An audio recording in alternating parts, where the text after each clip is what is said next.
世界上有各种各样的疾病围绕在我们身边，而当中最令人困扰的就是会终身伴随患者的罕见疾病。所谓的罕见疾病，指的就是罹患率极低、人数极少，并缺乏有效治疗手段的严重疾病。根据世界卫生组织的报告，世界上有超过5000种罕见疾病，而患病人数占总人口0.65%到1/1000，也就是说，在1万人当中，只有6到10位患者，其中大部分为遗传性疾病。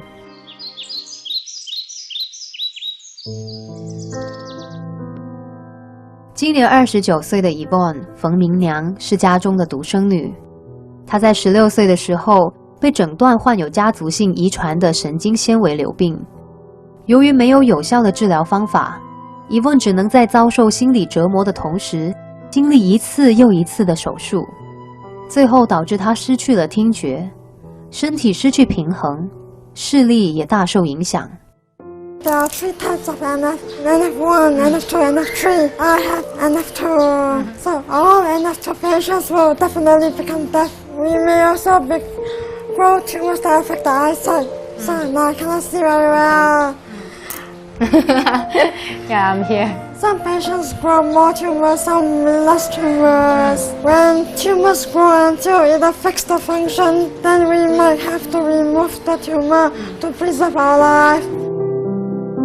这些年来，Yvonne经历了17次的手术痛苦，每一次手术并没有让她大病痊愈，反而一次又一次的在她身上留下一些缺陷，剥夺了她活动的自由。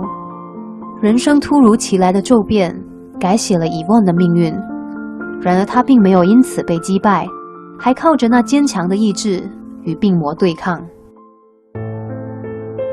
Yvonne 16岁开始就好像进行很多次的手术，怎么样在经历这么多不同的手术之后，还可以坚持下来，继续下去 When I first started out, I kept going, even though there were people who tried to discourage me. I really did not want to burden my parents and family, because I saw how the family broke when my father had a stroke. So I did not want the same thing to repeat. That was why I did not give up raising funds. After the first success, I continued moving on. It's just like an Energizer bunny. Once you succeed the first time, all you need to do is just do it, repeat and repeat and repeat and repeat. 与其活在负面情绪的掌控下，Yvonne选择勇敢地面对病情。然而，庞大的手术费让她背负沉重的经济负担。患病后的她积极为自己筹备医药费。在朋友的鼓励下，Yvonne在多年前出版了第1本书籍，书中讲述自己的病史和抗病经历与疗程。不但如此，她也成立基金会，努力不懈地为自己筹款，以应付每一次的手术费。如今更透过基金会协助与她患有相同病例的病患，将他人所给她的爱心延续下去，让更多人受惠。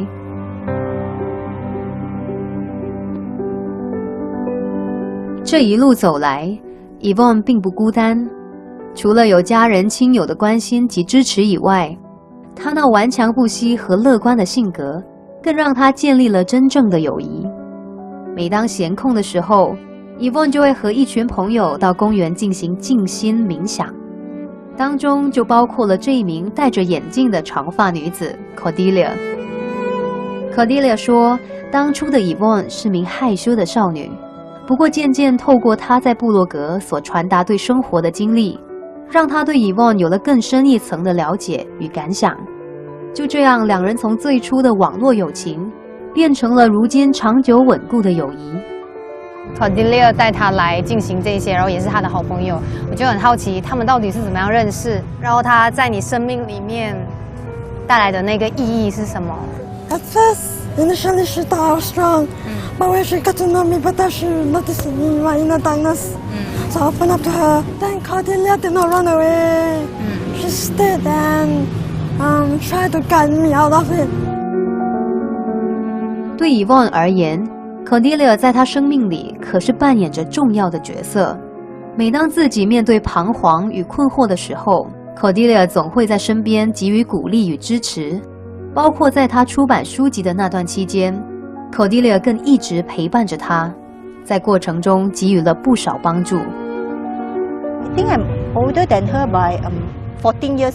So yeah, okay. so very much older. It's like a big gap. A very big gap. So I'm like a big sister to her because she's the only child. So she have lots of questions. She want to ask About what? about life, about an adult. Why this adult do this? Why this? Why that? So I explained to her lah. And I like her attitude because she likes to learn. And she have this attitude. She don't want to give up. Okay. That's the thing I like about her. 他跟 Yvonne 认识这么多年，建立起那一个友情，所以他无私的付出，然后他真的是很用尽全力的去帮助他，然后也不会去跟他计较，甚至他也跟我说，可能我们不是在帮他，很多时候是从 Yvonne 的身上，反而自己得到了很多，所以不要去想我帮人我要得回什么，当你在帮人的时候，你自然而然就得到了很多的满足感。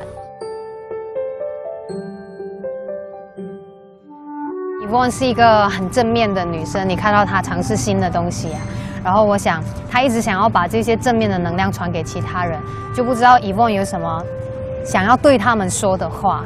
Honestly, I would sincerely want to suggest them to come to try the Kodokan meditation. When we have the condition like ours, it is understandable some people feel trapped. When we do meditation, we shift our mind to be not so trapped. Once we find our peace, we will feel beyond our condition, beyond our physical limitation. With this, we will feel freer. 即使视力受损、丧失听觉，身体上的限制并没有影响Yvonne与病魔抗战的决心。她用乐观击败悲观，在生命中找到人生的另一个方向。为了能够将这一份正面的力量感染身边的每一个人，如今的她更成为了激励讲师。对我而言，眼前这一名历经重重磨练的Yvonne，并非普通的罕见疾病患者。比起我这身体健康的人，她散发出了更明亮的光芒。